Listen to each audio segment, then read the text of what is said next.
Por supuesto, Fátima. No se olviden, las semanas impares son de historia universal. Como la uno fue la primera clase que tuvimos sobre prehistoria, esta es la 3 y hay una concatenación, no solamente cronológica. ¿Cuál es esta? A ver, mientras les hago una pregunta, ¿sí? Voy presentando el material, recuerden lo siguiente. La prehistoria, como todos ya saben, presenta dos edades. ¿Cuáles son, jóvenes? Estas dos edades de la prehistoria. Una que dura millones de años, que se llama la edad de piedra, correcto. La otra, de menor duración, que se denomina edad de los metales. Muy bien, edad de piedra y edad de los metales. Cada una se subdivide en cuántas etapas. Porque es el mismo número, jóvenes. Es el mismo número. Tres. Perfecto. Si juntamos las etapas de cada edad, tenemos cuántos periodos, cuántas etapas. Bueno, dirá, profe, qué fácil. 3 más 3 serían 6. Ya. Creo que ahí, profe, no me asombre. Ya. Imagine que es una pregunta con 6 claves, pues. Imagine una pregunta con 6 claves. A, B, C, D, E y F. Sí, F, F. Como la vida de muchos de ustedes. F. No, mentira, jóvenes. Estoy bromeando. Dígame una cosa, de esas 6 alternativas que tenemos, profe, ¿cuáles son? Paleolítico, mesolítico, neolítico, que corresponden a la edad de piedra, y edad de cobre, edad de bronce y edad de hierro, estas tres últimas que corresponden a la edad de los metales, ¿sí? Dígame, ¿en cuál de esas 6 surge, aparece la agricultura y la ganadería? Especialmente la agricultura, jóvenes. A ver, mientras van respondiendo, ya veo algunas respuestas. A ver, que tengamos en el chat por lo menos unas 10 a 15 respuestas, ¿le parece? Ya tenemos por lo menos 5 o 6. A ver si se animan 10 más.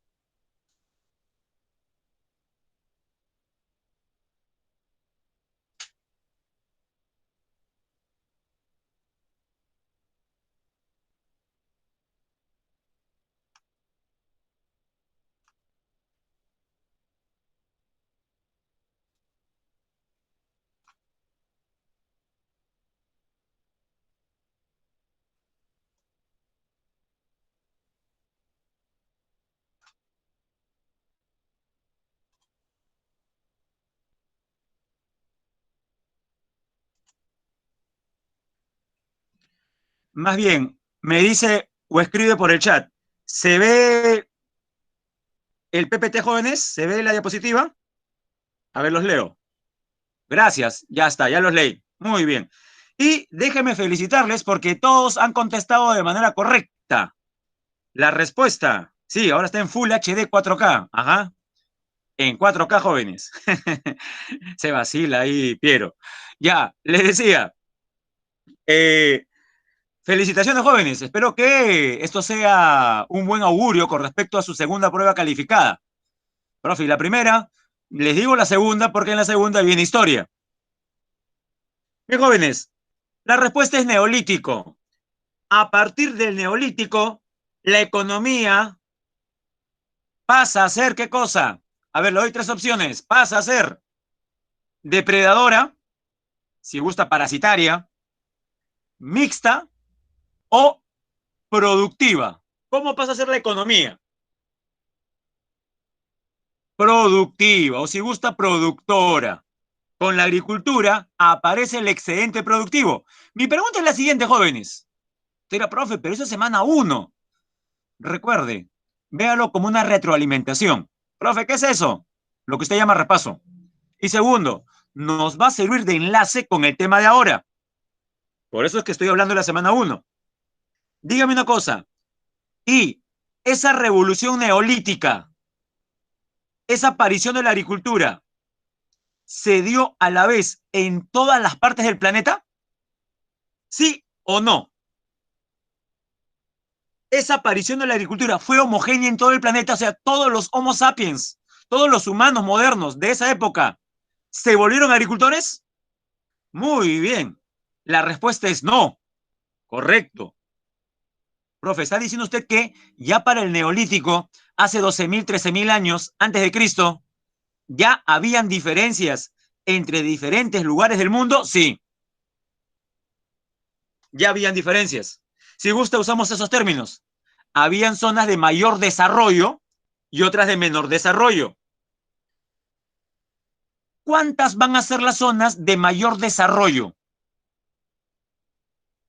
Profe, de mayor desarrollo tecnológico, sí. ¿Cuál es la tecnología? La agricultura, jóvenes. Cuando uno habla de tecnología, piensa en qué? En las fábricas, tecnología de punta, piensa en la nanotecnología, piensa en la medicina, piensa, por ejemplo, en el rubro aeroespacial, piensa en el 5G, piensa en el Internet de las cosas, correcto, ese es ahora. Pero para la época, jóvenes, ¿qué era tener mayor tecnología? Tener agricultura. Tener agricultura te da una ventaja sobre pueblos que eran cazadores-recolectores. Entonces, mi pregunta es muy sencilla. ¿Cuántos van a ser las zonas en el mundo donde se va a dar la agricultura? A ver, si está atento a la cámara, voy a señalar con el número de mis dedos, ¿ya? A ver si está atento a la cámara. ¿Cuántas van a ser las zonas entonces, jóvenes? A ver, Fátima me ha visto solamente con dos dedos, me ha visto un mutante, creo. Cuatro, jóvenes, cinco. Jóvenes, cuatro. ¿Ya? Está bien que parezca mutante, pero no soy jóvenes, ¿ya? Ahí he señalado yo cuatro deditos nada más. Ni dos, ni cinco. Solamente, ya. Ya, no. Sino que me pareció ver, Fátima, que había puesto dos. ¿Ya?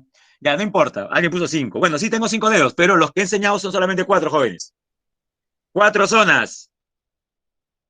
Ya, vamos por partes, como dijo Jack el Destripador. Vamos por partes. Dígame una de esas cuatro zonas donde se desarrolla la agricultura y por ende le saca ventaja a buena parte del mundo. Una de cuatro, nada más.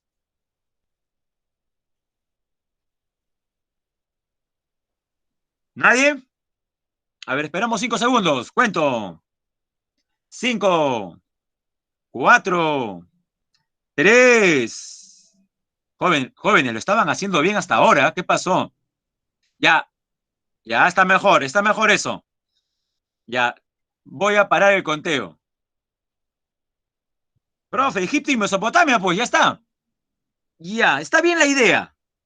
Pero recuerde que cuando aparece la agricultura, todavía no existían propiamente esas civilizaciones antiguas. Falta poco, jóvenes. Más bien, esa va a ser la plataforma, la base, la catapulta, si gusta, a partir de la cual luego aparecen Egipto y Mesopotamia. Pero la zona tiene un nombre en especial. Yo sé que usted sabe la respuesta. ¿Cómo se llama esta zona, esta región, esta área? Muy bien, Yamil. Correcto, muy bien, Joseph. Eso es lo que yo quería que escriban. La llamada media luna fértil, que luego va a dar a luz a dos civilizaciones. Ahora sí puede despacharse. ¿Cuáles van a ser esas dos civilizaciones que van a nacer de esa región? Correcto. Mesopotamia y Egipto. Egipto y Mesopotamia. Esa es la respuesta. Recuerde que a la media luna fértil también se le llama creciente fértil. No sé si había escuchado ese término. Diga sí o no. Joseph, no. Es que no vaya a ser que así aparezca en el examen, jóvenes. Puede ser, en la práctica me refiero. Ya, en todo caso ya sabe. A la media luna fértil también, ¿cómo se le llama? Escríbalo para que no se le olvide. A la media luna fértil, también, ¿cómo se le llama? Creciente fértil. Muy bien, así también la puede encontrar. Sí, pero es verdad, la primera es más conocida, media luna fértil. Profe, ¿por qué media luna fértil? Porque como veremos en un mapa, cuando usted une las zonas del norte de Egipto con los valles entre los ríos Éufrates y Tigris, la zona tiene forma de medio círculo, es un arco de 180 grados, ¿no? Una media luna, de ahí el término. Profe, ¿por qué fértil? Media luna por la forma, jóvenes. Es una semicircunferencia, perfecto. ¿Y por qué fértil? Lo de media luna es por la forma. ¿Y lo fértil por qué? Bueno, jóvenes, ¿de qué actividades económicas estamos hablando? Principalmente de la agricultura, pues, ¿no? Y la agricultura se basa justamente, o tiene su sustrato, su sustento en el suelo fértil. Ya solamente para terminar este asunto, y dígame, ¿cuáles son los otros 3 lugares del planeta donde aparece la agricultura? Alguien escribió por ahí Perú. Sí, sí, sí, yo por ahí lo vi. Alguien escribió por ahí Perú. Vamos a buscarlo. ¿Quién fue? O si no, para no buscarlo, diga, profe, yo fui. Yo fui, ajá, Alex fue, ya lo vi, ya. He tenido que retroceder. Muy bien, Alex. Alex puso Perú. Pero no es que esté mal, pero así como lo escriben Joseph y Jimena, está mejor. ¿Por qué, profesor? Yo quiero poner Perú. Lo mismo que le respondí con Egipto y Mesopotamia. Hace 12.000, 13.000, 14.000 años, este territorio se llamaba Perú. Este territorio siempre ha recibido el nombre de Perú. Y la respuesta es no. Por eso vamos a llamarle, como han escrito muy bien sus compañeros, Andes centrales. Los otros 2 lugares nos lo menciona Joseph. Muy bien, Joseph, gracias. Mesoamérica, ¿qué es eso? Ya, si gusta, más rápido. México. México y un cachito de Guatemala. Y por último, el lejano oriente. Y cuando hablamos del lejano oriente, se nos viene a la mente principalmente ¿qué país? ¿Qué gran país asiático se nos viene a la mente? Cuando hablamos del lejano oriente, China. Y esto es más fácil todavía. Cada territorio que he mencionado se relaciona con 1 o 2 cultivos estrellas, que son superalimentos, porque hasta la fecha son los que más alimentan a la humanidad. Por ejemplo, de China, dígame un cultivo que comemos en todo el mundo, unos más, otros menos. El arroz. El arroz. Miren, me atrevo a decir que usted dentro de 1 hora o menos va a almorzar un plato con arroz. ¿Sí o no?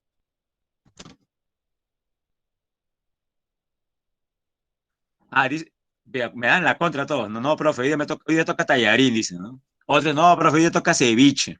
Aunque hay algunas personas que al ceviche le echan arroz, ¿ah? Claudia está a dieta, profe, yo solamente sopita nada más hoy día, ¿no? Pero la sopita puede ser aguadito. Y si es aguadito, ¿qué cosa lleva? Lleva arroz. Uy, verdad, tiene razón Gerardo, la situación está crítica. No hay ni como dice Gerardo, ¿no? Ni para el arroz hay, profe.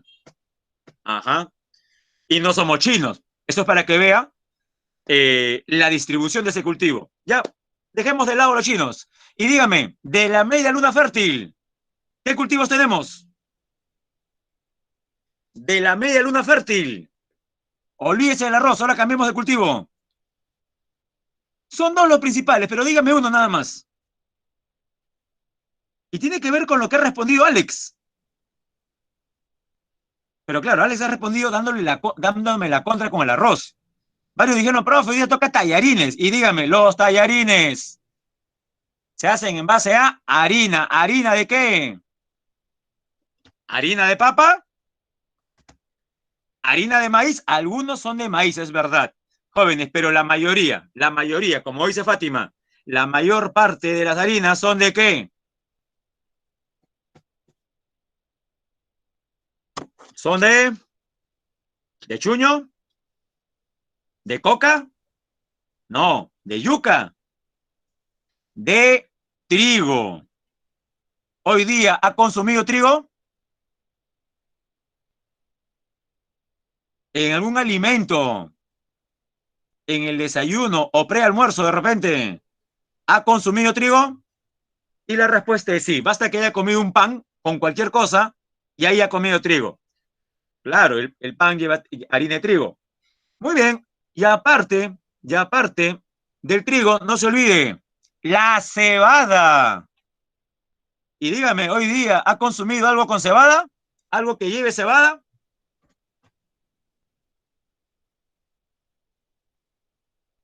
Muy bien, Luis. Profe, mi emoliente. Correcto, correcto. Y si existe en este salón algún alcohólico o alcohólica, de repente, muy temprano, ¿qué pudo haber consumido? Mentira, acá no hay ningún alcohólico, ¿no? Por si acaso. Pero, ¿qué bebida lleva cebada, jóvenes? ¿Qué bebida lleva cebada? Los beodos, como dice Alex. No, el cañazo es de caña de azúcar, por si acaso, ¿ah? La chevecha, ¿no? La cerveza. Uy, Miguel Antonio dice, profe, una latita nomás. Bueno, una latita de moliente, me imagino, ¿no? Una latita de moliente. Bien. Crucemos el charco, jóvenes, y entremos a América. ¿Y de Mesoamérica? ¿Cuál es el principal aporte alimenticio? Por ejemplo, de ese cultivo se hacen los tacos, los nachos, las tortillas, las quesadillas. Muy bien, el maíz, el maíz. ¿Pero es México el único lugar donde se cultivó maíz por primera vez? Y la respuesta es sí o no. La respuesta es no. Dígame la otra parte de América donde se cultivó maíz. Y es más, aquí tenemos una variedad de maíz que no existe ni cercanamente allá en México. Por ejemplo, el morado. La variedad morada no existe en México. Dígame, ¿cómo se llama ese otro lugar? Y sería el cuarto lugar, jóvenes. Recapitulamos, ¿qué teníamos? Media luna fértil, 1. Lejano Oriente, 2. Mesoamérica, 3. Y el cuarto, ¿cuál es? Los Andes centrales, que actualmente básicamente nos referimos al Perú, especialmente la parte sur. Muy bien. Usted era profesor, interesante el repaso, me ha servido para tener algunas cosas más claras. Perfecto. Y ahora sí hacemos la concatenación, jóvenes. La media luna fértil va a ser el territorio donde van a aparecer dos grandes civilizaciones, Egipto y Mesopotamia. Dígame, de esas dos, ¿cuál es la más antigua? ¿A cuál la conocemos como la cuna de la civilización? Muy bien, a Mesopotamia. Pero jóvenes, tenga cuidado. Como primera respuesta está bien. Mesopotamia, perfecto. Pero si a usted le preguntasen Machu Picchu o Sacsayhuamán, son restos arquitectónicos de qué cultura o civilización, ¿qué pasaría si alguien respondiese así? Fácil. Machu Picchu corresponde a los Andes centrales. ¿Qué le parecería esa respuesta? ¿Es válida? Que Machu Picchu es expresión de los Andes centrales. Aunque no lo crea, sí es correcta. Sí es correcta. Pero el problema es que es demasiado general. ¿Qué significa esto? Que en este gran territorio que decimos Andes centrales, se desarrollaron muchas ¿qué, jóvenes? En lo que llamamos Andes centrales se desarrollaron muchas ¿qué? Muchos pueblos, muchas culturas. Siendo la cumbre, como dice Yamil, correcto Fabián, muchas culturas. Siendo la cumbre, como dice Yamil, el Tahuantinsuyo. Pero el Tahuantinsuyo es la expresión imperial de una cultura. ¿O cree usted que está bien decir, profesor, pero cuando hablamos de Andes centrales, suficiente hablar de los incas, el resto no importa, no vale, no existió? ¿Le parece eso correcto? ¿Decir algo como eso? Que en los Andes centrales, lo único importante es estudiar a los incas. ¿Qué opina al respecto? ¿Le parece bien? Claro, desde luego que no, porque como lo diré dentro de algunas semanas, los incas, escuche bien, Los incas no inventaron los andenes. Los incas no inventaron los camellones o guaruguarus. Los incas no tuvieron la mejor textilería. Los incas no tuvieron la mejor cerámica. Yo sé, uso una palabra muy dura. Profe, se copiaron. Bueno, en ciencias sociales, a este copiar y pegar, entre comillas, a lo largo de los siglos, se le llama de otra manera. ¿Cómo, profesor? Se le llama sintetizar. Ahora van a aparecer aquí diciendo, profe, entonces yo en el colegio era un gran sintetizador. Podríamos decir que sí, podríamos decir que sí. ¿Ah? Profe, entonces ese candidato a la presidencia que le acusan de plagio y todo, está mal que le llamen plagiador o copiador. Sería pues entonces un gran sintetizador, profe. Pero repito, la palabra que yo he utilizado, síntesis, es en el campo de las ciencias sociales. Por favor. Y no me refiero a una persona en un tiempo corto, me refiero aquí a culturas a lo largo de los siglos. Lo que quiero decir es lo siguiente, jóvenes. Los incas tuvieron el mérito de haber sintetizado los aportes de pueblos anteriores a ellos. Díganme nada más, jóvenes, algunos pueblos, algunas naciones o culturas anteriores a los incas, de gran importancia. Chavín, muy bien, Alex. Chavín. Otra, los Moche. Gracias, Luis. Los Paracas. Claro, los Paracas. Los Wari, los Chimú, los Nazca, los Tiahuanaco, los Chincha. ¿Se da cuenta, jóvenes? Los Sicano Lambayeque. Y nos quedamos cortos porque hay más pueblos todavía. Solamente estamos mencionando la punta del iceberg. Ya. Entonces, jóvenes, ya se dio cuenta de que en el Perú hay una gran variedad de culturas. Ya, lo mismo ocurre con Mesopotamia. Mesopotamia, jóvenes, es el término general de todo el territorio. Lo que vamos a ver ahora es qué pueblos son los que se desarrollan en Mesopotamia como territorio. Entonces, dígame, porque usted está en condiciones de hacerlo, ¿a qué pueblo de Mesopotamia se le conoce como la cuna de la civilización? Con ellos comienza todo. Con ellos comienza, por ejemplo, la escritura cuneiforme. El libro sagrado más importante de ese pueblo va a dar a pie a muchas historias futuras. Por ejemplo, ¿le suena esta historia? Dios se molesta con la humanidad, con su creación, ¿no? Y la castiga con un diluvio. Pero hay un personaje que tiene como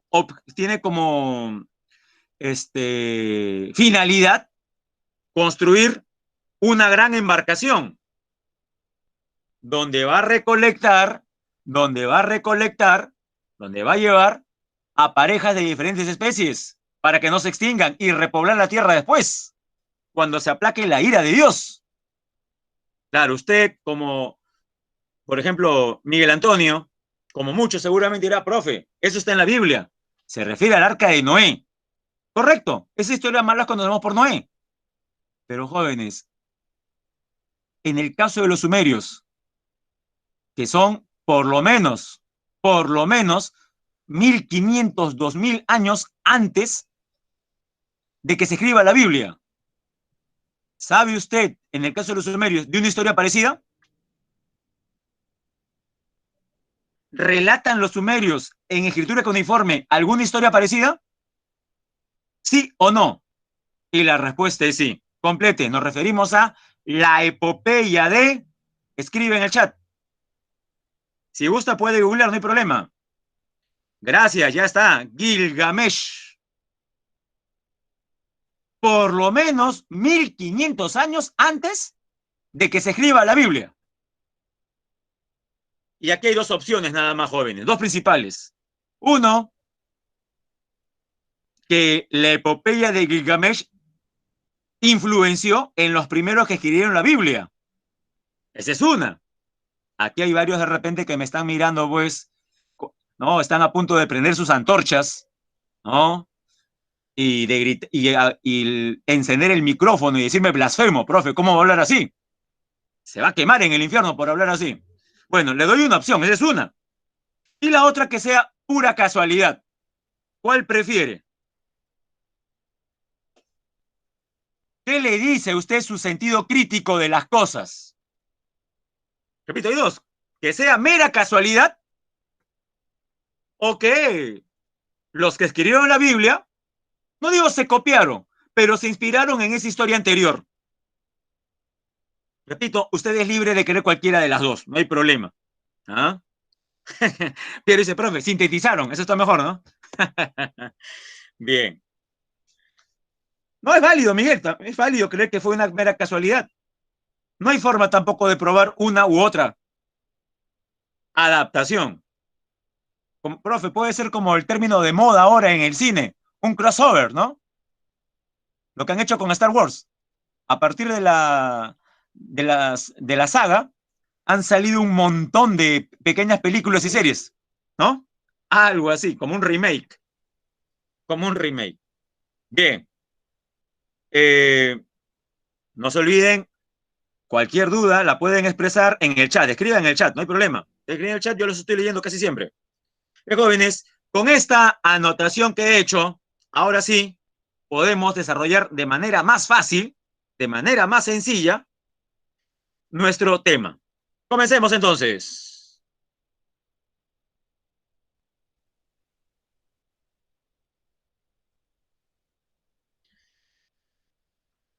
Muy bien. Ahí está el tema. Edad antigua, Mesopotamia y Egipto, semana 3. La que sigue. Mesopotamia. Desarrollo histórico, como escribían en el chat, profe, en Full HD, ahí está como querían, en Full HD. Los habitantes de Mesopotamia. Por siglos Mesopotamia se vio invadida y dominada por distintos pueblos.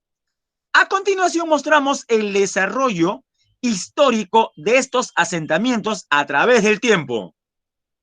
Ya, como usted ya bien respondió, ¿quiénes aparecen primero, jóvenes? ¿Quiénes aparecen primeros? Ahí ve la línea de tiempo con diferentes colores. Los sumerios. Y siga la línea del tiempo. ¿Los sumerios llegaron a desarrollar un imperio? ¿Sí o no? Muy bien, la respuesta es no.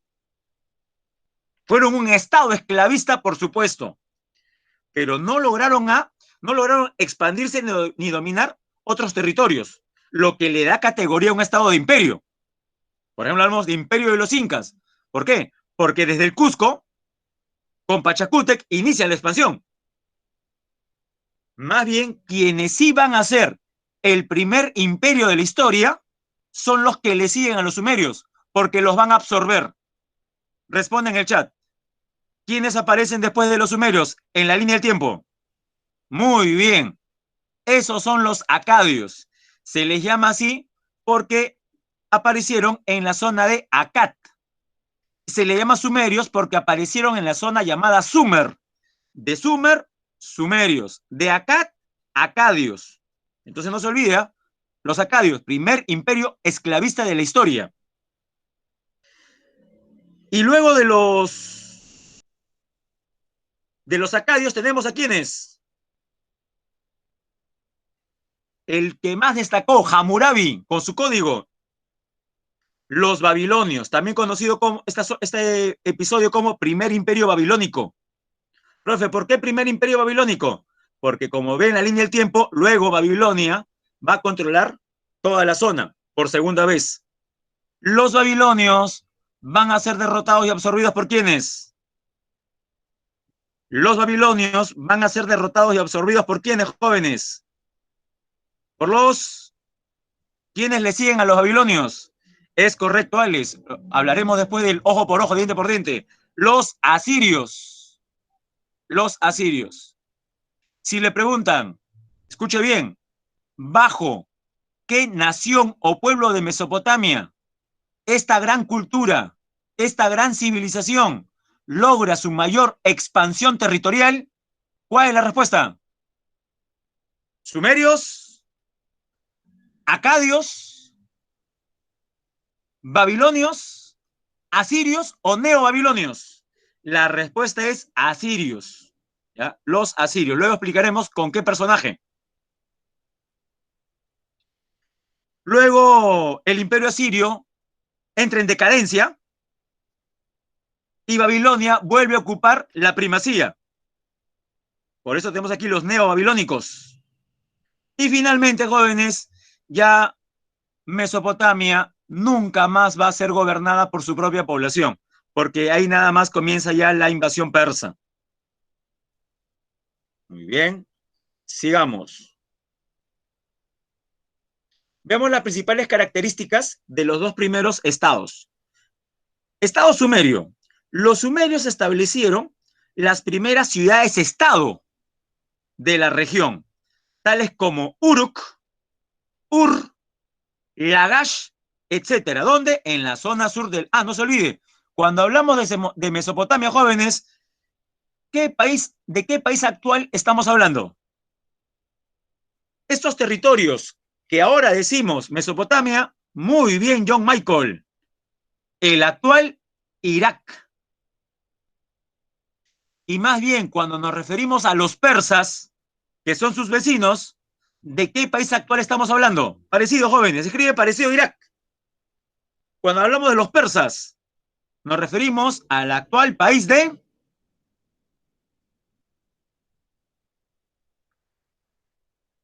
Muy bien, Jean-Pierre Paul Jr., Irán. Los persas, Irán, Mesopotamia, Irak. Muy bien, sobre los acadios. Destacaron con Sargón I. ¿Quién fundó el imperio acadio?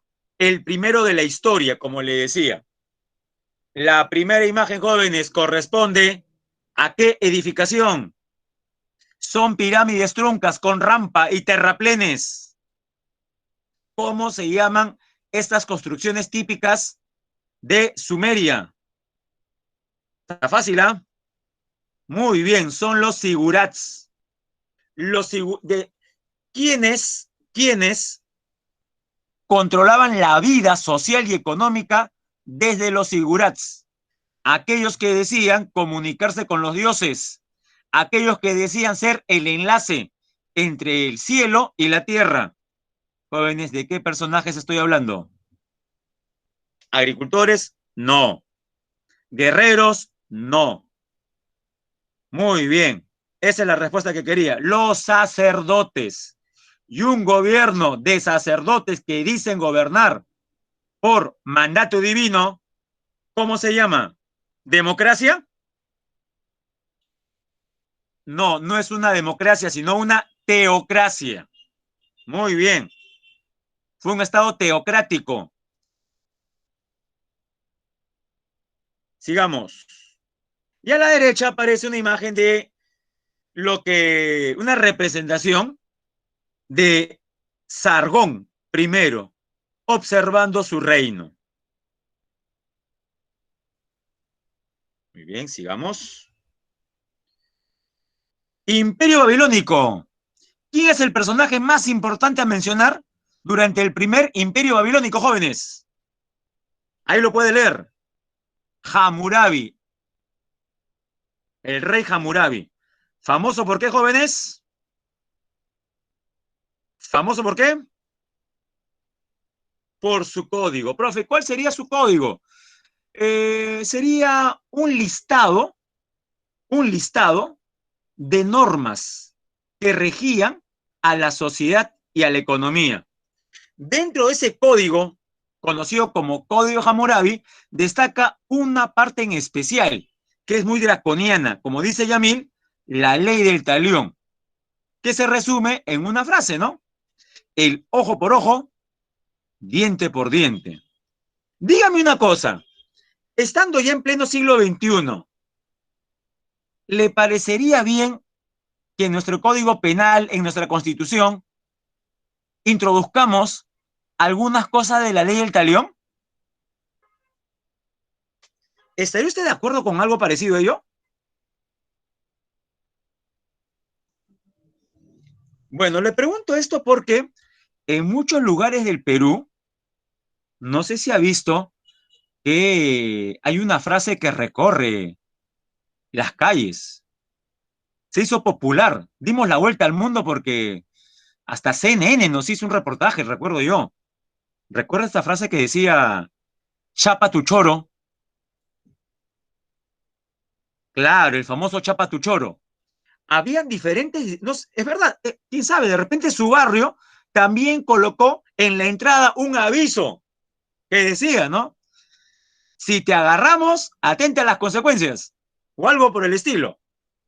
Bueno, ese chapa tu choro y déjalo lisiado, déjalo paralítico, ese chapa tu choro y quémalo, es un regreso a la época de la barbarie, jóvenes. ¿Ah? Para, profe, pero aquí entonces, ¿por qué lo estudiamos? Porque para la época es algo interesante. Estamos hablando, jóvenes, de 3000 antes de Cristo. Bueno, en el caso de Hammurabi, un poquito menos, ¿no? 1500, 2000 antes de Cristo. Pero bueno, y a la derecha tenemos la biblioteca de Asurbanipal. Con Asurbanipal, Mesopotamia llega a su máxima expansión territorial, ¿no? Y asirio. En Niku y sus toros alados. Sí, jóvenes, ahí usted puede contemplar una representación, un diseño de lo que pudieron haber sido, con colores y completos, los toros alados. A diferencia del minotauro griego, dígame, en los toros alados, ¿el cuerpo es de qué? ¿De humano o de toro? A ver, ¿qué dice la imagen? En los llamados toros alados de Corzabat, ¿el cuerpo es humano o es vacuno? A ver, esperamos. Correcto, es de vacuno, es de toro. Profe, ¿qué cosa es humano? Dígame, ¿y qué es humano en esa escultura? Solamente la cabeza. Cabeza humana y cuerpo de toro. En el caso del Minotauro, ¿es igual o al revés? En el Minotauro griego, Uno, dos, tres, probando, uno, dos, tres.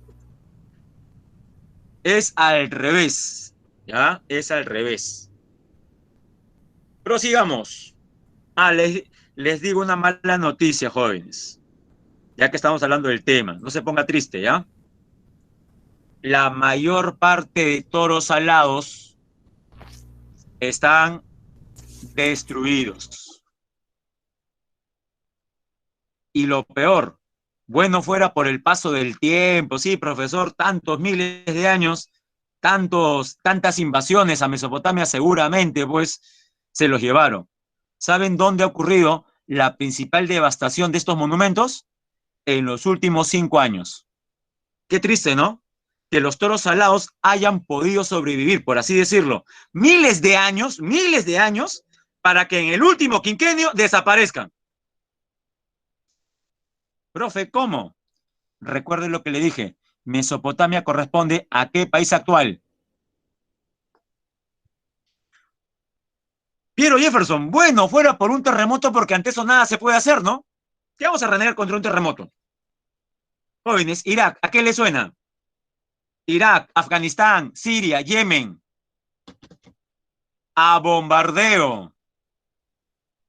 ¿No recuerda usted que en Medio Oriente hubo 2 guerras? La primera, para sacar a Saddam Hussein, primera guerra de Medio Oriente, allá por el año 1990-91. Y luego, después del atentado a las Torres Gemelas, 11 de septiembre del 2001, el 2003, Estados Unidos invade Irak. Profe, pero eso fue el 2003. Usted dijo los últimos 5 años. Ya. Producto de la presencia estadounidense en Irak, se formaron grupos radicales en este mismo país. Ya se le olvidó de repente uno. ¿Recuerda el nombre de un movimiento terrorista llamado ISIS? ¿Recuerda usted un movimiento terrorista islámico de nombre o de siglas ISIS? O más conocido como el autodenominado Estado Islámico. Claro que lo recuerda. Tenía a los gringos asustados. Habían atentados en diferentes ciudades de Europa y Estados Unidos. Incluso en París, Francia. ¿Recuerda usted que ametrallaron a caricaturistas de una revista de sátira política por haber dibujado o hablado de Mahoma? O hace poco nada más, también en Francia, que decapitaron a un profesor. Eso fue hace solamente año y medio, jóvenes. Decapitaron a un profesor justamente por hablar sobre el Islam. Ya, detrás de todos esos casos está el Estado Islámico. Muchas zonas arqueológicas de Irak están bajo control del Estado Islámico. E imagínense en esas mentes perturbadas, al ver los toros salados, estos fundamentalistas religiosos, ¿qué pensarán? Correcto, Yamil. Al final se demostró que la niña confesó y mintió. Es verdad eso. La niña confesó y mintió. Pero pregunto yo, entremos por un momento a la mente de esos fanáticos religiosos. Un fanático religioso, al ver una escultura de los toros de Corsabat, ¿qué es lo primero que se le viene a la mente? Que esto es pagano, que esto corresponde a falsos dioses. Por tanto, correcto. Por tanto, si corresponden a dioses que no son Alá, esto debe ser ¿qué? ¿Conservado o destruido? Claro, esto es, como dice Luis, muy bien, esto es obra del maligno. Por tanto, tiene que ser destruido. Jóvenes, si tuviéramos bastante tiempo, podríamos pasar un video, ¿no? En YouTube, donde aparecen los del Estado Islámico con su comba destruyendo estos toros de Corsabat. Está en YouTube, por si acaso, ¿eh? Es cuestión que busquen nada más. Ellos mismos se filman destruyendo ese patrimonio histórico de la humanidad. No, no es muy difícil de buscar, jóvenes. Pongan las palabras claves y lo van a encontrar. A no ser que ya lo hayan borrado. La última vez que yo lo vi fue hace año y medio. De repente lo han borrado. Pero ellos mismos se graban destruyendo los toros alados. Estos fanáticos religiosos. No, los fanáticos religiosos son un... Ajá, Jean-Pierre ya lo encontró. ¿Ven? No era muy difícil. Sí, si gustan puede... Los que han encontrado pueden pegar el link, no hay problema. No hay problema. No me molesto. Mientras nosotros seguimos. Para terminar sobre los mesopotamios. Imperio neobabilónico. Lo más importante, el cautiverio hebreo durante el reino de Nabucodonosor II. Aportes culturales de todos los pueblos. La hidráulica sumeria. El calendario lunar. Esto es importante, jóvenes. Gracias a los sumerios, ¿qué numeración es la que nosotros utilizamos? La sexagesimal. Emplearon carrozas y armas de hierro como la de los asirios. Ahora sí, jóvenes, para culminar, hablemos sobre Egipto. ¿Recuerda esta frase? Egipto es un don del río Nilo. ¿Escuchó alguna vez esa frase? Egipto es un don del río Nilo. Por supuesto, todos hemos escuchado esa frase. Ahora viene lo más difícil. ¿Quién es el autor? Le ayudo. Es considerado el padre de la historia. Ya está fácil, ¿ah? Muy bien, Josué. Herodoto. A Herodoto corresponde esa idea, ¿no? Correcto, Junior. Egipto es un don del río Nilo. Pero Egipto, jóvenes, nace en el lago Victoria. Egipto nace en el lago Victoria. Es el segundo río más largo del mundo. La pregunta es, ¿a lo largo de todo Egipto se desarrolló una gran civilización? ¿Sí o no? A lo largo de los más de 6.000 kilómetros que tiene el río Nilo, ¿se desarrolló una gran civilización? ¿Sí o no, jóvenes? Responda. Yamil dice que sí. Fabián dice que sí. Ya esperamos una tercera respuesta. Y Oliver dice que sí. Ya, jóvenes, no hay problema, estamos en clase. La respuesta es no. ¿Cómo cree usted que en 6.000 kilómetros, joder, ¿sabe lo que son 6.000 kilómetros?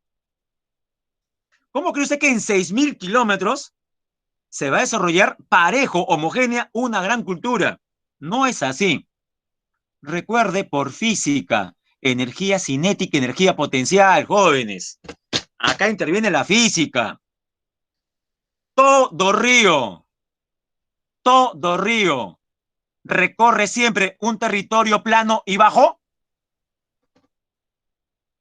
¿Sí o no? No. Todo río, y disculpe, esto es de perogrullo, pero hay que decirlo, todo río nace en zonas elevadas, en zonas altas. Muy bien, Alex, esa es la idea. El río se desplaza por un territorio con pendiente. Profe, ¿por qué no dice pendiente?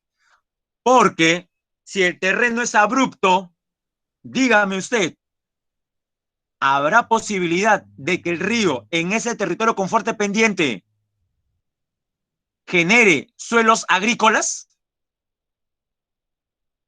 Si la pendiente es fuerte, el ángulo del terreno es de 45 grados, con esa fuerza se podrá acumular limo, materia orgánica para cultivar plantas. La respuesta es no. Se lo lleva muy bien. Por eso dije yo, esto tiene que ver con energía cinética y potencial. Entonces, jóvenes, ¿en qué parte de todo el río tendremos las mejores condiciones para la agricultura? Tiene tres opciones: en la parte alta, en la parte media o en la parte baja. ¿Dónde están las mejores condiciones? Muy bien, en la parte baja. Y la parte baja del río Nilo es Egipto. Ahora bien, en esa parte baja llamada Egipto, identificamos dos zonas. ¿Cuáles son? Y que hable el mapa, jóvenes, que hable el mapa. ¿Cuáles son las dos zonas que identificamos en Egipto? El Alto Egipto y el Bajo Egipto. En el Bajo Egipto, ¿qué lugares destacan? Memphis y pirámides, ¿no? Las pirámides y zonas como Gizeh y Saqqara. Y en el Alto Egipto tenemos lugares como Tebas, el lugar más importante, y edificaciones como Karnak, Luxor, ¿no? Edfu, entre otros. Muy bien. Abu Simbel también.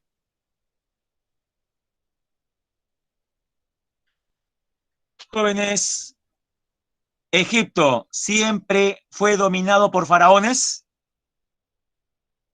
Mire, le estoy haciendo preguntas para que responda solamente sí o no, que es lo más sencillo. Egipto, el territorio que llamamos Egipto, siempre fue dominado por faraones. Y la respuesta es no. Hubo un tiempo primero donde no había una autoridad central. Profe, entonces, ¿qué había?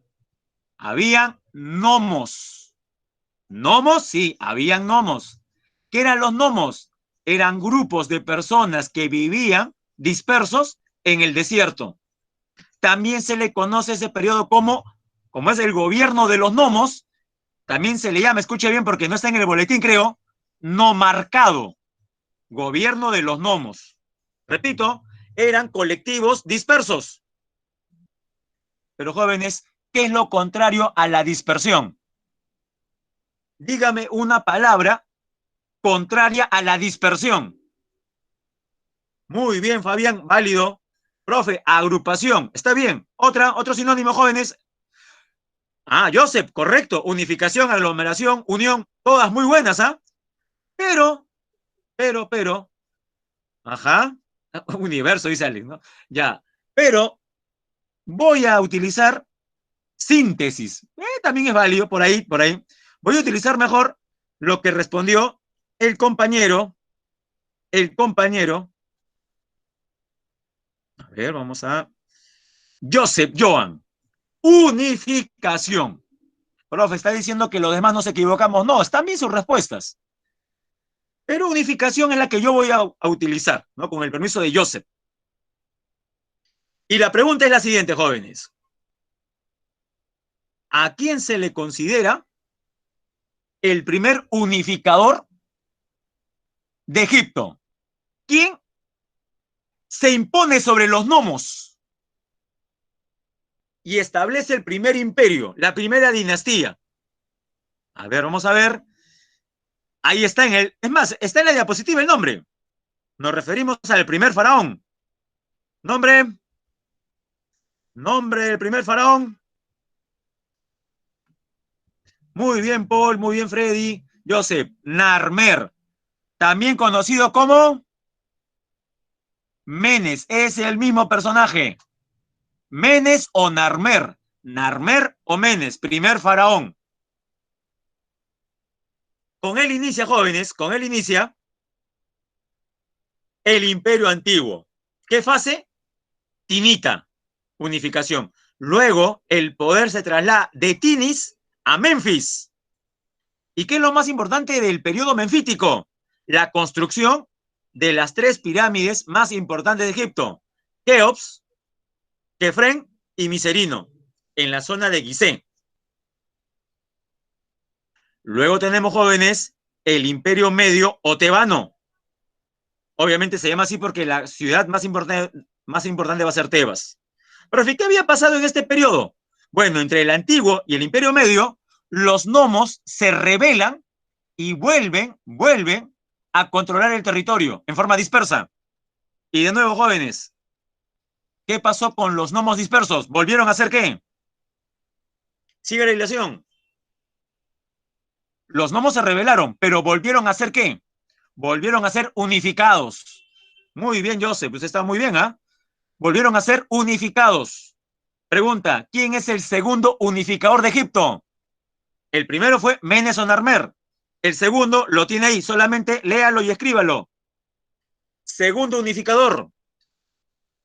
Ajá, Mentuhotep II. Mentuhotep II es el de la segunda unificación. También se impone en este periodo el culto a la principal divinidad, Amon-Ra. ¿Le suena esta divinidad, esta deidad? Ra.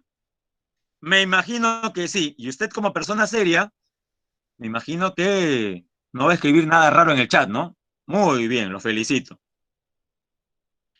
Prosigamos entonces. Si ustedes son personas sobrias, serias, que van a ingresar, ¿cómo van a llenar el chat colocando, ¿no?, nombres de mamíferos por ahí? Para nada, ¿sí o no? Para nada. Serio, serio. Muy bien, rigurosos. Académicos, jóvenes. Ya está. Luego viene la invasión de los Hicsos, un pueblo de Asia Menor. Y el último imperio, el último periodo donde Egipto fue libre o autogobernado, el Imperio Nuevo o Segundo Imperio Tebano. Destacan aquí 4 personajes. Tutmosis III, con quien se logra la mayor expansión. No se olvide, en el caso de Mesopotamia, la máxima expansión es ¿con quién? Con los asirios, Asurbanipal. Y aquí, en Egipto, la máxima expansión es durante el Imperio Nuevo o Segundo Imperio Tebano, bajo el mando de Tutmosis III. También tenemos a Amenofis IV, que intentó implantar el culto a un solo dios, ¿no? Al dios Atón. Inclusive Amenofis IV se va a hacer llamar Akenatón, el que adora Atón. Las castas sacerdotales se van a rebelar y van a hacer caer el gobierno de Amenofis IV, y con ellos ya en el poder sube Tutankamón, que restablece el politeísmo. Y el último faraón que gobernó en forma autonómica Egipto fue Ramsés, que firmó con los hititas el primer tratado de paz, la paz de Kadesh. Aportes culturales, jóvenes. Si los sumerios destacaron por la cuneiforme, que es la más antigua, en el caso de los egipcios tenemos 3 escrituras. Los jeroglifos, la hierática y la demótica. La más elevada, la más compleja era la jeroglífica. En ciencias, aportes, geometría y la numeración decimal. En el caso de los sumerios y Mesopotamia, la sexagesimal. En astronomía, Mientras los mesopotamios destacaron por el calendario lunar, los egipcios lo hicieron con el calendario solar. Religión politeísta, Horus, ¿no? Amón-Ra, Isis. Medicina, momificación y traumatología. Orfebrería, el gran tesoro de Tutankamón, la tumba de Tutankamón. Estatuas, los colosos de Menón, enormes. El escriba sentado en cuanto a escultura y la esfinge como guardiana de las tres pirámides. Y finalmente arquitectura, el templo de Karnak en la parte sur, el templo de Luxor también en el sur, Abu Simbel. Estos tres están en la parte sur, en el Alto Egipto. Tumbas, había tres tipos de tumbas, las mastabas y los hipogeos, y para los algunos faraones las pirámides. Muy bien, jóvenes, ahora vienen las claves. Rápidamente, vamos a las claves, jóvenes. Una ventana.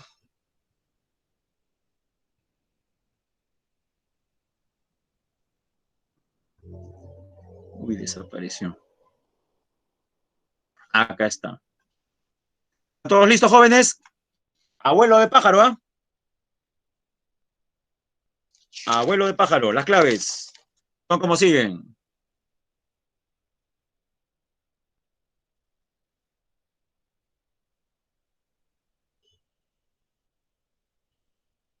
La pregunta número 1. Apunte, ¿ah? En relación al desarrollo histórico de Mesopotamia, durante el primer imperio babilónico, el rey Hammurabi, la clave sería la B. Compiló un código de leyes. 1B. Marquen 1B. 2. En el imperio antiguo egipcio se edificaron las pirámides, construcciones monumentales que manifestaron el poder absoluto del monarca. 2A. 2 avión. 1B, 2A. 3. Ordene cronológicamente. Y el orden correcto sería la letra C. 4, 3, 2, 1. En ese orden. 3, casa. 4. La historia del Antiguo Egipto se divide en periodos de unificaciones políticas y periodos intermedios. Mencione un evento resaltante producido durante el periodo desarrollado entre el primer y el segundo intermedio, conocido como el Imperio Medio. Y la clave sería la letra C. Se fusionan los cleros de los dioses Amón y Ra, estableciéndose un culto nacional llamado Amón-Ra, auspiciado por Tebas. Eso es lo más importante. 4 a la C. 5, jóvenes, llegamos a la mitad ya. 5. La clave sería la A, el avance tecnológico y el desarrollo de la estructura militar. Permitió la máxima expansión de Egipto durante el reinado de Tutmosis III. No se olvide, máxima expansión, gracias a la A, avance tecnológico. 6.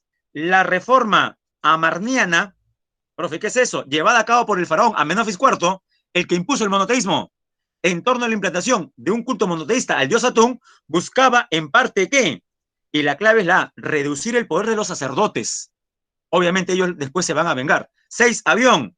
7, dentro de la cultura mesopotámica, la escultura estuvo altamente desarrollada. En ella podemos observar los lamasu, también llamados toros alados, como los de Corsabat, disculpe. Representaciones que tenían entre sus objetivos cuidar los templos y proteger estos de los malos espíritus. Lastimosamente, no se pudieron proteger de los terroristas del Estado Islámico, ¿no? 8. El derecho internacional público es el ordenamiento jurídico que regula las relaciones entre los estados. Una de sus fuentes más antiguas la constituyó el primer tratado de paz entre egipcios e hititas. ¿Recuerda el nombre? Y la clave es la B, el pacto o tratado de Kadesh. Primer tratado de paz de la historia. 9. Las ciencias fueron muy desarrolladas en Babilonia, llegando en el caso de la astronomía a tener ¿qué? ¿No? O a calcular ¿qué? Con precisión los eclipses. 9, la B, eclipses. Y la 10, la clave es la letra D. 3, 4 y 5, que corresponden a Mesopotamia, ¿no? Muy bien. Profe, la 1, ¿por qué no? Porque los sumerios no fueron militaristas. Profe, ¿y la 2 por qué no? El imperio Cadio tuvo por capital a Nínive. Nínive fue la capital del imperio sirio. La 1 y la 2 son falsas, por tanto la clave sería 3, 4 y 5. ¿Qué jóvenes? Ajá. Gracias, Fabián. Muchas gracias. Aquellos que se hayan perdido por ahí o se les fue el audio por el internet. Bueno, me pregunta Oli, profesor, un repasito. Si se han dado cuenta, lo que hemos hecho hoy día ha sido una retroalimentación. Pero no hay problema, Oliver. Vamos a hacer algo similar. Sí, vamos a hacer algo similar. Vamos a retroceder media semana como para empalmar con el tema que nos toque. No, seminarios no se pueden por la tarde, ¿no? Eso sí no se puede. Bien, vamos a dejar de grabar primero.